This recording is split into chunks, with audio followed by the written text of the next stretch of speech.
Dr. Yella Corinth was studying star charts when the emergency signal came through. The peaceful research station on Kepler 442b rarely received anything more exciting than weather reports from nearby colonies. But this signal was different. It cut through all other transmissions with a desperate urgency that made her blue-scaled hands shake. "This is Commander Thex of the Vorthak Alliance Fleet," the voice crackled through static. "Any station receiving this transmission, we need immediate military assistance. The Krex Dominion has invaded 12 of our worlds. Our defenses have fallen. They are killing civilians without mercy." Yella's large black eyes widened. The Vorthak Alliance was one of the older civilizations in the galaxy. They had been exploring space when most species were still learning to make fire. If they were asking for help, the situation was truly hopeless. She called her council together immediately. The 5 Zalani researchers gathered around the communication station, their tall, thin bodies casting long shadows in the blue light of their equipment. They replayed the message 3 times, each listening carefully to every word. "The Krex have bioweapons," Commander Thex's voice continued in the recording. "Our soldiers cannot fight them. They regenerate too quickly. They are too strong. Our orbital defenses lasted only 6 hours. We estimate 3 million civilians are trapped on the surface of Technor alone. Please, if anyone can hear this, we need help."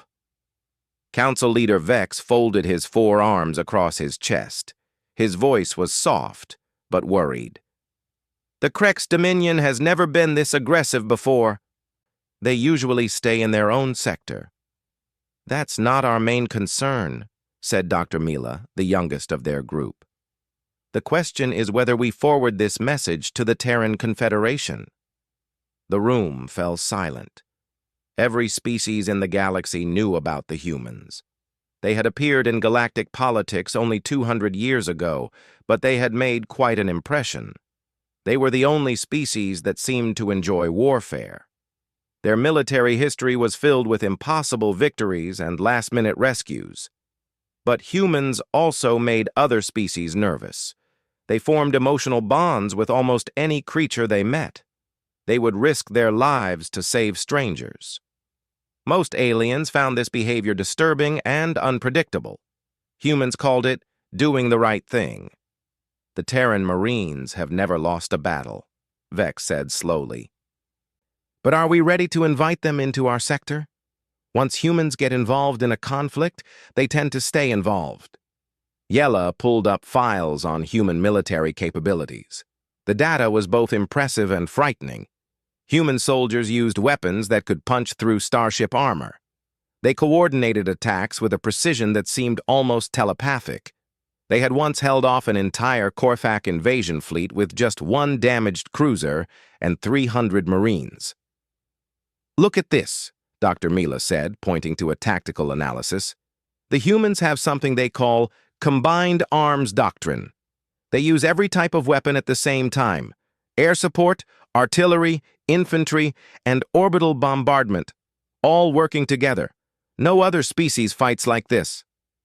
"That's exactly what worries me," replied Dr. Zenth, the oldest of their group. "Human military thinking is so aggressive it makes other species uncomfortable. They charge into battles that any sane commander would avoid. They volunteer for missions that are basically suicide." Yella brought up another file. It showed a human marine in full combat armor. The figure was shorter than most alien warriors, but carried weapons that looked almost too heavy to lift. The armor was painted in green and brown patterns that humans called camouflage. "The other species call them devil dogs," she read aloud. "Human Marines are said to be the most feared warriors in the galaxy. They have a saying, 'Every Marine, a rifleman.' It means every single human soldier, regardless of their job, is trained for ground combat." Council Leader Vex stood up and walked to the window. Outside, the peaceful landscape of Kepler 442b stretched to the horizon. Rolling hills covered in purple grass swayed in the gentle breeze. This world had never seen warfare, and Yella hoped it never would. The Vorthak message says they have 3 million civilians trapped, Vex said quietly. If we don't forward this to the humans, those people will die. The Kreks don't take prisoners. But if we do forward it, we might be unleashing something we can't control, Dr. Zenth replied. Human Marines don't just win battles, they win them so completely that the enemy never recovers. Yella looked at each of her colleagues. She could see the fear in their eyes, but also something else. Compassion. The Zalani were a peaceful species, but they understood the value of life. There's something else to consider, she said. The humans have a concept they call honor. If someone asks them for help, they feel obligated to respond. It's not about politics or territory. It's about doing what they think is right. Dr. Mila nodded. I've read their military history. Humans have a pattern of arriving at the last minute to save people they've never met. They call it coming to the rescue. The council debated for another hour. They discussed the political implications, the military risks, and the moral responsibility. Finally, Council Leader Vex called for a vote. All in favor of forwarding the Vorthak distress signal to the Terran Confederation? 4 hands went up. Only Dr. Zenth remained opposed. Yella's fingers moved across the control panel with practiced ease. She encrypted the message using diplomatic protocols and aimed their most powerful transmitter toward Earth. The signal would take 6 days to reach the human homeworld. As the transmission beam lanced out into space, Vela whispered a prayer to the ancient Zalani spirits. She hoped they had made the right choice. The galaxy was about to discover whether human Marines were the heroes of legend or something far more dangerous. In the depths of space, the message traveled toward a small blue world where creatures called humans were about to learn that somewhere, aliens were crying for help. Admiral Sarah Chen was drinking her morning coffee when the priority message arrived at Terra Central Command. The red alert klaxon that sounded throughout the command center made her spill the hot liquid across her desk. Priority messages from unknown alien sources were rare and usually meant trouble. Admiral, we're receiving a diplomatic transmission from the Zalani research station on Kepler 442b, reported Lieutenant Harrison from the communications station. They're forwarding a distress call from something called the Vorthak Alliance. Chen set down her coffee cup and straightened her uniform. At 55, she had served in the Terran Navy for 30 years and had never heard of the Vorthak Alliance. That was concerning. If an alien civilization was asking for help through diplomatic channels, their situation was probably desperate. Put it on the main screen, she ordered. The holographic display flickered to life, showing the translated message from Commander Thex. Chen listened carefully to every word, taking notes on her personal tablet.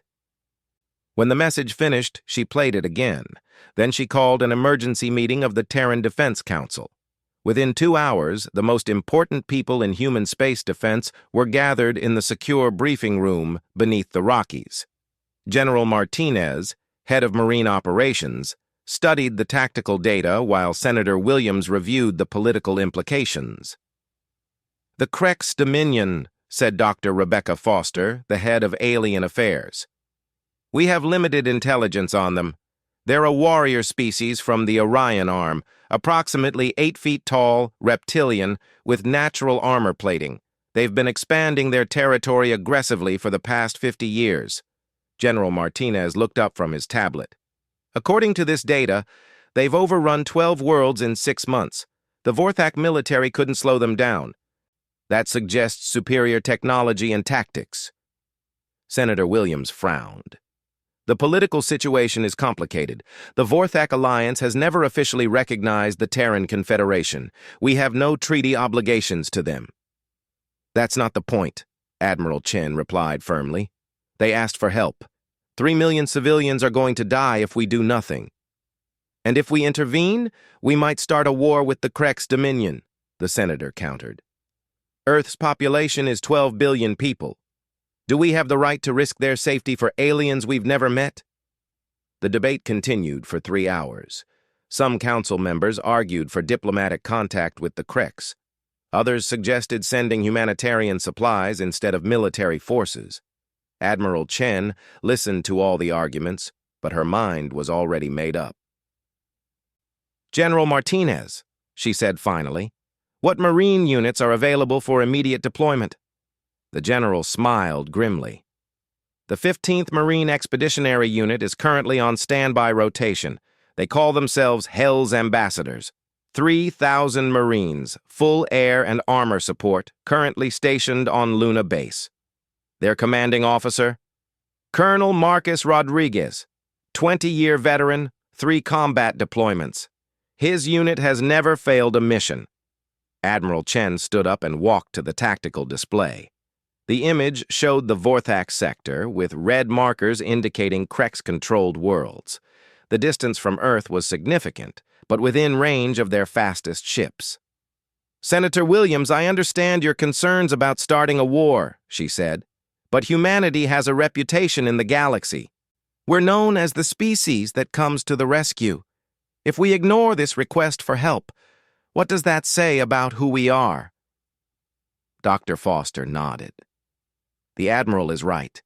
Our relationship with other species is based on the idea that humans can be trusted to do the right thing. If we fail the Vorthak now, other civilizations will remember." The vote was close, but Admiral Chen got her authorization. The Terran Senate would debate the mission for days, but the military had permission to act immediately. Colonel Rodriguez received his orders 6 hours later. He was reviewing training reports when Admiral Chen's face appeared on his secure communication screen. "Colonel, you and your Marines are going on a rescue mission," she said without introduction. "The enemy is called the Krex Dominion. They're bigger, stronger, and tougher than anything your people have fought before. You'll be outnumbered at least 50 to 1. Rodriguez leaned back in his chair. He was a stocky man with graying hair and scars on his hands from 20 years of military service. "What's the mission objective, Admiral?" "Save as many civilians as you can. The Vorthak Alliance has asked for our help. Intelligence estimates say 3 million people are trapped on the planet Technor. The Kreks are using them as hostages." "When do we deploy?" "The fleet leaves in 18 hours. Transport ships are already loading supplies." Rodriguez stood up and saluted. "Hell's Ambassadors won't let you down, Admiral." Within minutes of ending the call, Rodriguez was addressing his battalion commanders. The briefing room was packed with Marines in their standard green uniforms. These were professional soldiers who had volunteered for the most dangerous assignments the military offered. "People, we're going to war," Rodriguez announced. "The enemy is a species called the Kreks. They're 8-foot-tall lizards with natural armor and regenerative healing. They outnumber us 50 to 1, and they've never lost a battle." Sergeant Major Thompson, a 30-year veteran, raised his hand. "Sir, what are our advantages?" Rodriguez smiled. "We're Marines. We have superior weapons, better training, and perfect coordination. Plus, we're fighting for something they don't understand. The idea that someone asked for help, so we answered." The intelligence briefing took 4 hours. The Marines studied Krex biology, tactics, and technology. They learned about Vorthak anatomy so they could tell civilians from enemies. They reviewed orbital photos of the battlefield and planned their insertion strategy. Captain Lisa Park, commander of Alpha Company, approached Rodriguez after the briefing. "Colonel, the men are asking questions about the mission. Some of them want to know why we're risking our lives for aliens we've never met." Rodriguez looked out the window at the Earth hanging in space beyond Luna Base. "Captain, do you know what separates Marines from other soldiers?" "Sir, we don't fight for territory or politics. We fight for the idea that some things are worth dying for. Protecting innocent people is one of those things." News of the mission spread quickly through the galactic communication networks. Alien military analysts debated whether the humans would actually honor the request for help. Most thought the Terrans would demand payment or territorial concessions in exchange for assistance. The Krex Dominion intercepted the human military communications. War Chieftain Scalix, commander of the Technor invasion force, laughed when he read the intelligence reports. "Soft mammals," he hissed to his subordinates. "They think 3,000 soldiers can challenge the might of the Krex Dominion. We will teach them the price of interfering with superior predators." But in the depths of space, the human fleet was already moving. 12 ships carrying the 15th Marine Expeditionary Unit accelerated toward the Vorthax sector at maximum speed. In the troop compartments, Marines checked their weapons and prepared for a battle that would determine whether humanity's reputation as galactic heroes was justified. The Terran fleet dropped out of hyperspace at the edge of the Technor system, like thunder breaking the silence of space. Admiral Chen watched from the bridge of the TCS Normandy as her sensors painted a grim picture.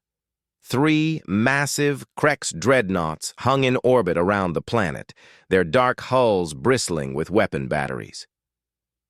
"Colonel Rodriguez, are your Marines ready?" she asked over the communication channel. "Hell's ambassadors are always ready, Admiral," came the reply from the Marine assault ship. "We've been studying the target zone for 6 hours. We know where the civilians are." On the planet's surface, War Chieftain Scalix received reports of the human arrival. He was a massive creature, even by Krex standards, standing 9 feet tall with scales that gleamed like black metal.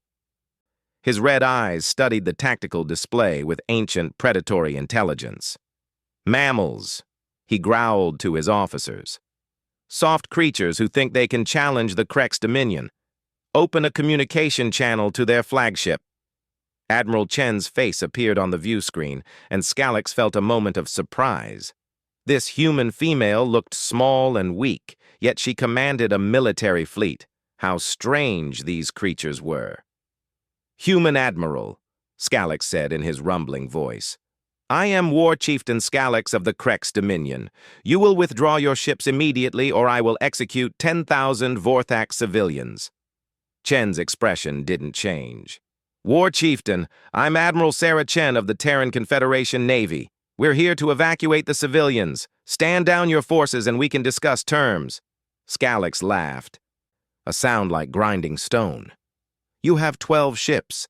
I have a battle fleet and 50,000 warriors on the ground. Your Marines will make good hunting practice for my soldiers."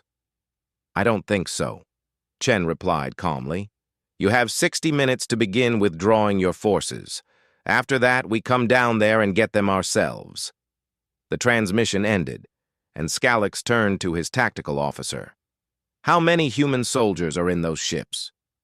"Our intelligence estimates 3,000 Marines, War Chieftain." 3,000 against 50,000. These mammals are either insane or they know something we don't. Double the guard around the civilian bunkers. If the humans try to land, we will show them what happens when prey tries to challenge predators." Colonel Rodriguez was already suited up in his combat armor when Admiral Chen gave the final authorization for Operation Thunderdrop. The colonel's armor was painted in the green and brown camouflage pattern that Marines had used for centuries. His rifle was a masterpiece of human engineering, capable of firing armor-piercing rounds or energy bolts. "Marines, listen up," Rodriguez's voice carried through the assault ship's communication system. "The Krex think they're the toughest predators in the galaxy. They're about to learn something new. We don't hunt animals for survival. We hunt monsters for sport." The drop pods launched 60 minutes later, exactly on schedule. To the Krex forces watching from the surface, it looked like meteors falling from the sky. Each pod carried 6 Marines and enough firepower to level a city block. The largest concentration of Vorthax civilians was trapped in underground bunkers beneath the capital city. Krex warriors had surrounded the entrances, using the refugees as human shields against any rescue attempt. It was the perfect defensive position. Sergeant Lisa Park's pod was the first to hit the ground. The reinforced metal sphere crashed through the roof of a Krex command post and exploded outward in a shower of debris and smoke. Park rolled out with her rifle ready, her armor's sensors already identifying targets. The Krex warriors in the building were 8-foot-tall creatures with natural armor plating and regenerative healing abilities. They were strong enough to tear through steel with their claws. But they had never faced anything like a Terran Marine. Park's first shot took down a Krex officer who was reaching for his weapon. The armor-piercing round punched through his natural scales and dropped him instantly. Her second shot disabled the communications equipment. Her third shot hit a weapons rack, triggering an explosion that brought down part of the ceiling. All this happened in less than 10 seconds. "Tango down! Area secured!" Park reported over the tactical network. "Moving to extract civilians." Similar scenes played out across the battlefield as more Marine pods crashed through Krex positions. The aliens had expected a traditional battle with organized formations and predictable tactics. Instead, they faced small teams of highly trained humans who appeared from smoke and fire like demons from their ancient nightmares. Private Danny Morrison's team landed near the main civilian bunker. The Krex had positioned heavy weapons around the entrance, ready to slaughter refugees if anyone tried to approach. Morrison's solution was typically human. He ignored the weapons and went straight for the operators. Using his jetpack, Morrison flew over the defensive positions and landed behind enemy lines. His squad followed, and within minutes they had disabled the heavy weapons and eliminated their crews. The Krex warriors never had time to threaten the civilians. But War Chieftain Scalix was no fool. When he realized that small teams of humans were systematically dismantling his defensive positions, he ordered a massive counterattack. 2,000 Krex warriors began converging on the civilian bunkers. "Colonel, we've got incoming," reported Captain Martinez over the radio. "Large formation of enemy infantry, approaching from the north." Rodriguez smiled grimly inside his helmet. "Marines, this is what we trained for. Remember your doctrine. Fire and movement, mutual support, and nobody gets left behind." The battle that followed would be studied in military academies across the galaxy for generations. 300 Marines faced 2,000 Krex warriors in an urban environment where every street corner could hide an ambush. The humans used tactics the Krex had never encountered. They coordinated their movements with precision that seemed telepathic. They used their weapons in combinations that maximized damage while minimizing exposure. They supported each other with covering fire while advancing under pressure that would have broken most armies. Corporal Sarah Kim's squad held a vital intersection while Vorthak civilians evacuated through underground tunnels. When Krex warriors charged their position, Kim ordered her team to fall back to a prepared secondary position. The aliens followed, thinking they had won, only to walk into a crossfire from multiple directions. "That's how you do it, people!" Kim called out as the last Krex attacker fell. "Let them think they're winning, then show them they're wrong." The battle raged for 6 hours. Krex warriors were individually stronger and more resilient than humans. But Marine training emphasized teamwork, adaptability, and the intelligent use of technology. Every time the aliens tried a new tactic, the humans adapted faster. As night fell over Technor, War Chieftain Scalix surveyed the battlefield from his command bunker. He had lost 500 warriors to kill only 30 Marines. Worse, the humans had successfully evacuated 12,000 civilians while maintaining their defensive positions. "War Chieftain," reported his intelligence officer. "The humans fight unlike any species we have encountered. They seem to predict our movements and counter them before we can complete our attacks." Scalix's red eyes glowed with frustrated rage. The mammals were supposed to be soft prey animals. Instead, they fought like they had been born in the flames of war. "Prepare the final assault," he ordered. "Bring up the heavy bioweapons. We will crush these Marines and feed their bodies to our hatchlings." But in the ruins of the civilian district, Colonel Rodriguez was checking his equipment and smiling. The Marines had successfully established a defensive perimeter around the remaining refugees. More importantly, They had been painting targets with laser designators all day. In orbit above Technor, Admiral Chen was watching the tactical displays and waiting for Rodriguez's signal. When it came, she turned to her weapons officer.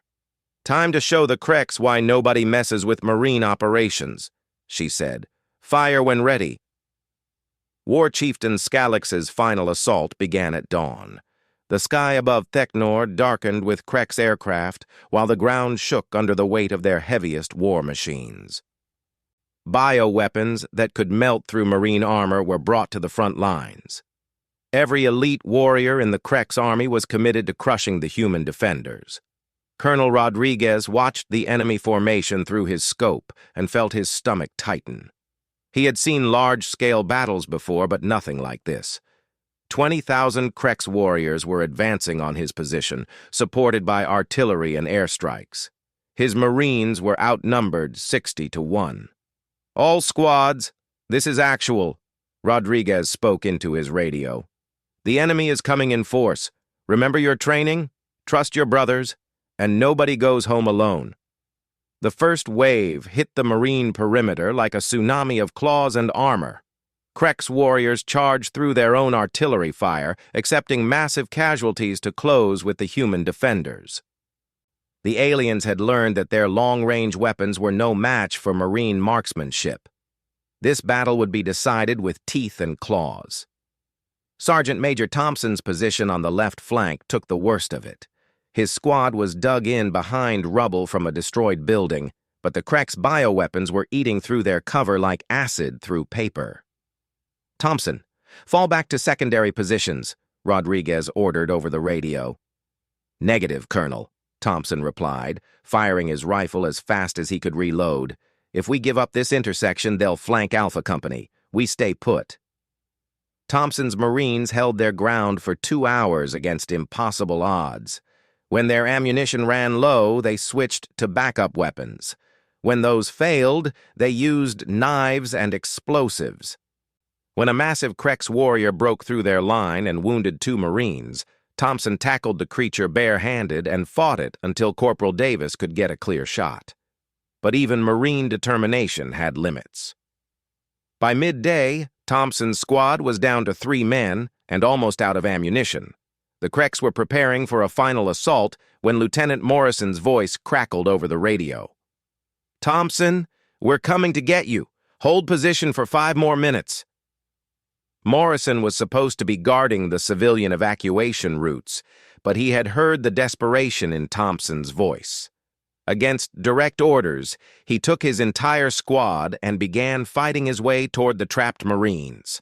The rescue mission took Morrison's team through 6 blocks of enemy-held territory.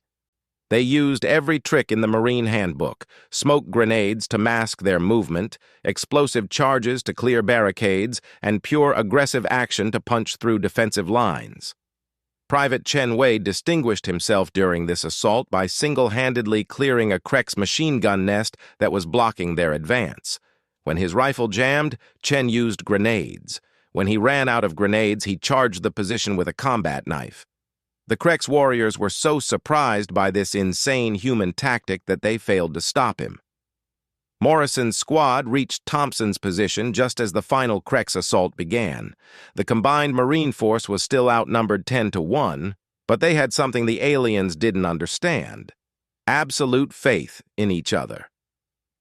"Marines don't leave Marines behind," Morrison shouted over the sound of gunfire.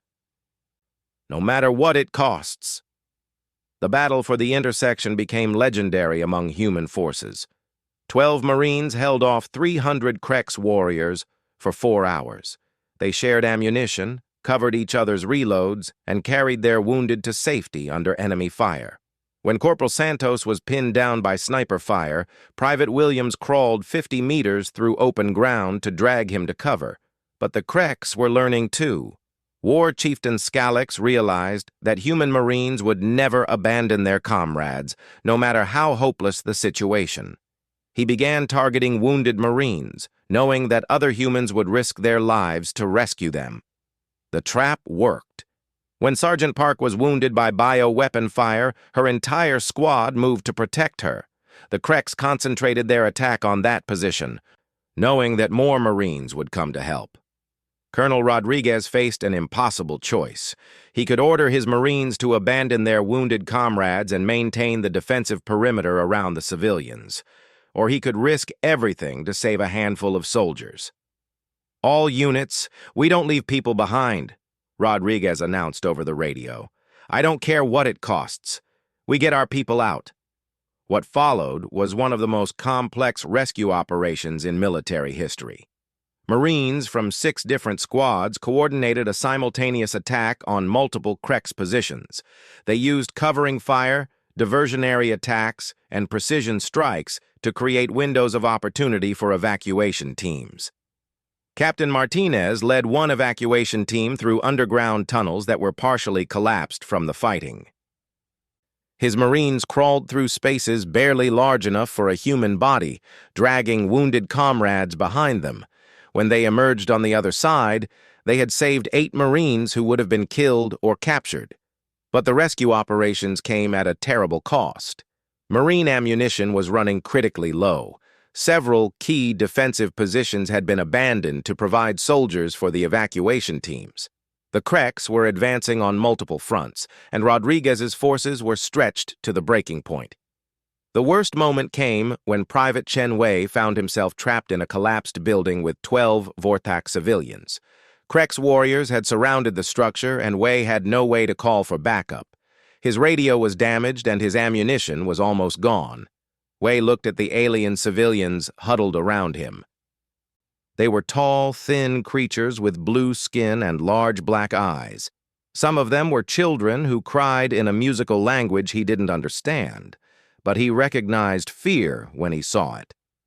"Don't worry," he told them, even though they couldn't understand English. "Marines don't quit." Wei began preparing explosives from his remaining equipment.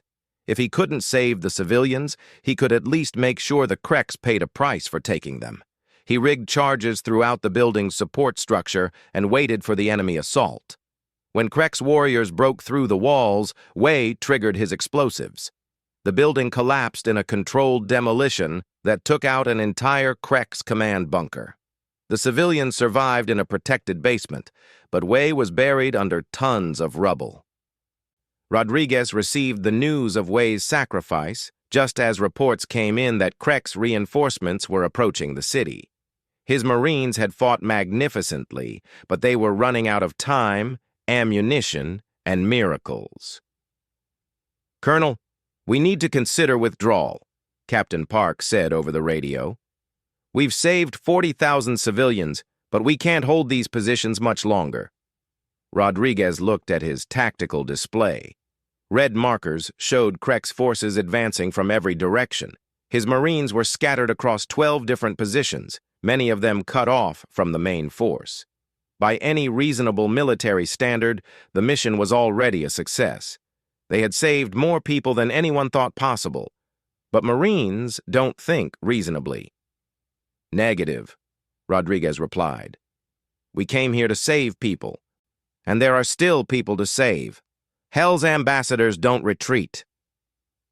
War Chieftain Scalix was preparing to give the order for a final assault when something happened that changed everything. His communications officer suddenly looked up from his instruments with an expression of confusion and fear. "War Chieftain, we're detecting massive energy signatures from orbit. Something is targeting our positions with unprecedented precision." Scalix turned to his tactical displays just as the first orbital bombardment began. But this wasn't random destruction. Every shot was precisely targeted to hit Kreks positions while avoiding areas where humans were fighting. "How is this possible?" Scalix roared. "How do they know exactly where our forces are located?" The answer was simple, though the Kreks didn't understand it yet. For the past 18 hours, every Marine squad had been using laser designators to paint targets. While they fought for their lives against impossible odds, they had also been calling down the wrath of the Terran Navy. The orbital bombardment was just the beginning. As smoke and fire filled the sky above Technor, the real surprise was about to arrive. The orbital bombardment lit up the sky like the wrath of angry gods. Precision strikes from the Terran fleet hammered Krek's positions with surgical accuracy while leaving Marine-controlled areas completely untouched. War Chieftain Scalix watched his carefully prepared assault formations disappear in columns of fire and realized he had been outmaneuvered. "How do they know exactly where our forces are positioned?" he demanded of his tactical officer. The answer came too late to save the Krek's assault.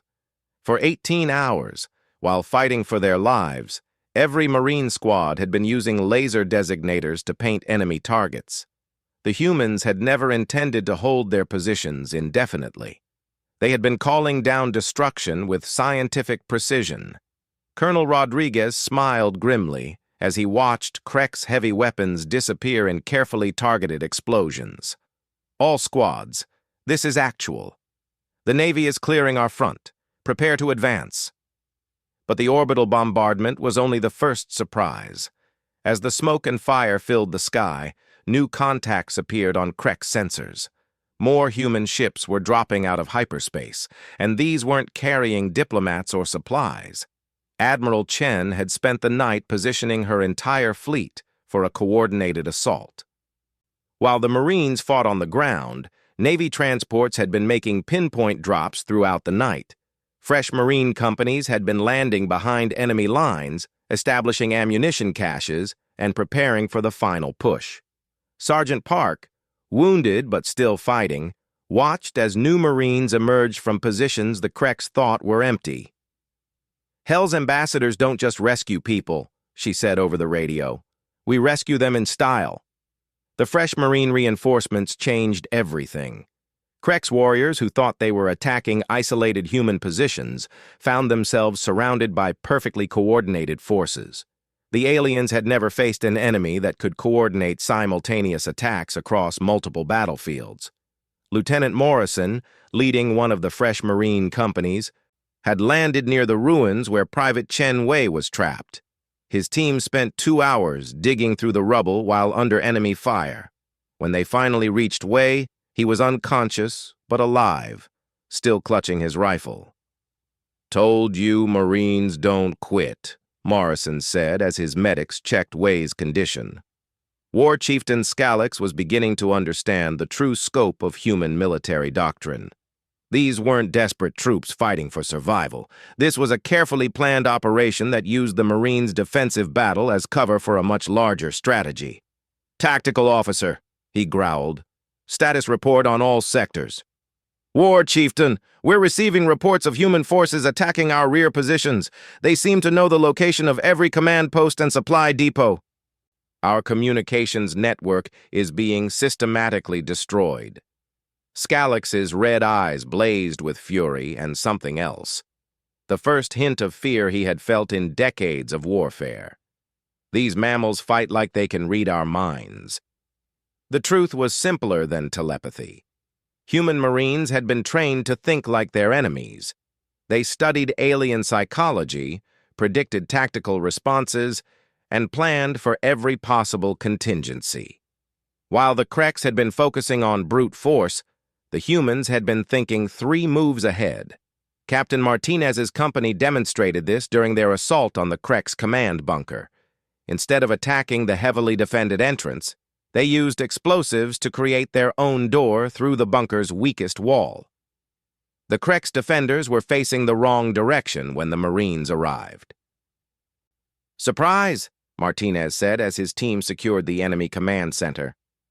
But even with overwhelming tactical superiority, the Marines maintained their focus on protecting civilians. Every advance was planned to minimize risk to the Vorthak refugees. When Sergeant Thompson's squad discovered a group of alien children hiding in a damaged school, they took the time to escort them to safety before continuing their assault. The Vorthak civilians watched these human warriors with amazement. Here were creatures who could fight with terrifying efficiency, but stopped to comfort frightened children. They shared their rations with hungry refugees and carried wounded aliens to medical stations. The Vorthak had heard stories about humans, but seeing them in action was something entirely different. War Chieftain Scalax made his last stand in the planetary command center, surrounded by his elite guard. When Colonel Rodriguez approached under a flag of truce, Scalax's pride wouldn't let him surrender without answers. "Human Colonel," the massive Krex warrior said in his rumbling voice, "your species confuses me. You risk everything to save creatures you have never met. You fight with coordination that seems impossible. You turn our own tactics against us. I have studied warfare for 3 centuries, and I do not understand how you defeated us." Rodriguez removed his helmet so the alien could see his face. At 45, the colonel bore the scars of 20 years of military service, but his eyes were calm and confident. "War Chieftain, you made a fundamental error. You thought this was about territory or resources or military power. It wasn't. This was about 3 million innocent people who asked for help." Scalax tilted his massive head in confusion. "You risked your ships and soldiers for aliens you had never seen before. Your species has no logical reason to care about Vorthak civilians." "That's where you're wrong," Rodriguez replied. "Humans have the best reason of all. Someone asked for help, so we answered." The Krex leader stared at the human colonel for a long moment, trying to process this alien concept. In his species, strength was the only virtue that mattered. The idea of risking everything to help strangers was so foreign, it was almost incomprehensible. "You fought this entire battle to save people who cannot repay you," Scalax said slowly. "War Chieftain, you still don't understand.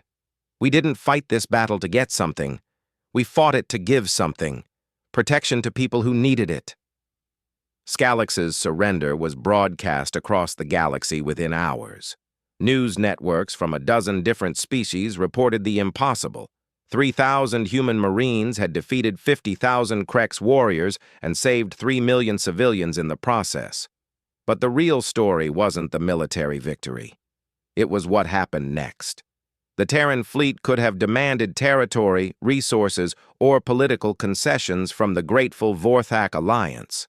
Instead, Admiral Chen simply asked for permission to establish a medical station to treat the wounded civilians. When the Vorthak offered to pay for the rescue operation, Colonel Rodriguez politely declined. "We didn't come here for payment," he told the alien leaders. "We came because someone asked for help." The aftermath of the Battle of Technor changed galactic politics forever. The Vorthak Alliance signed a mutual defense treaty with the Terran Confederation, but more importantly, dozens of other species began reconsidering their assumptions about humanity. In military academies across the galaxy, alien cadets studied human tactical manuals and learned new concepts. Coordination between different types of military units, the importance of protecting civilians during warfare, the idea that sometimes the right thing to do is also the tactically superior choice. Dr. Yela Corinth, the Zalani researcher who had first forwarded the distress call, received a personal message from Colonel Rodriguez thanking her for trusting humanity. She kept that message for the rest of her life. War Chieftain Scalax spent his remaining years in a comfortable prison, where he wrote detailed studies of human military psychology. His final report contained a warning that other aggressive species would learn to fear. Never underestimate the species that evolved by hunting creatures 10 times their size with nothing but pointed sticks and perfect teamwork. The 15th Marine Expeditionary Unit returned to Earth as heroes, but they never stopped being Marines. When asked about their impossible victory, Sergeant Thompson gave an answer that became legend throughout human space. "We didn't do anything special. Someone needed help, so we helped them. That's what Marines do." The galaxy learned something new that day. There were worse things in space than apex predators or warrior species or technological empires. There were Marines. And Marines don't fight for conquest or glory or territory. They fight because someone, somewhere, asked for help. In the depths of space, alien civilizations began updating their military databases with a new entry. Humans, approach with caution. They will risk everything to save strangers. They coordinate like a hive mind, but fight like individual warriors. They turn defensive battles into offensive victories, most dangerous when they volunteer for impossible missions. Do not threaten their civilians or protected species. Classification: Galactic Heroes, Extreme Threat Level. The age of human heroes had begun, and the galaxy would never be the same.